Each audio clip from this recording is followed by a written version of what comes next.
cà phê tật đỏ cố môi bật chạm cài tốt có chặt sập prem thị rồi phê này cứ chia tật cà phê để nhóm tập cho hai mình cái tề bên tay nhưng trong một trận chạy bà sân cho bộ môn min p class cứ căn tay lọ nè class căn tay dấu căn tay chết rồi chiết căn tay tí đứt chắc ngang lọ nè tại bà sân chạy min p tết được nhôm chứ trong liêm luộc liềm màn ọt bàn nhà tay còn hai rồi chiết biết ọt bàn bình lên rồi rồi đôi pe dương mang class tề chẳng trong po cà phê vào nhóm mà cả lỗ trong tật ban trần lắc prem lít từ đó tầm 1 lít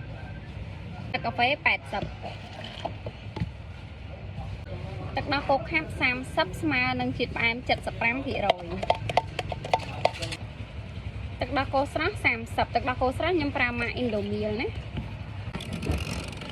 mixer នេះតម្លៃ 18,000 បងបងមានក្បាល2កម្លាំងខ្លាំងហ្មងនេះតែលេខ1ទេនេះបងបងមើលគ្រីមកាហ្វេបានណាចាគឺអូយគ្រីមកាហ្វេឡើងខាប់តិចដិតល្អតែម្ដងបងកាហ្វេ1គីឡូ 29,000 នេះបងអាចមើលពណ៌ទឹកបានណាសម្រាប់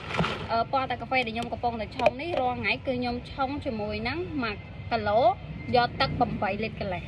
នេះបងមើលពណ៌បានណាអានេះមិនមែនកាហ្វេខ្ចីក៏មិនមែនកាហ្វេចាស់ដែរមកល្មមធម្មតាប៉ុន្តែពណ៌ទឹកកាហ្វេចេញមកគឺឡើង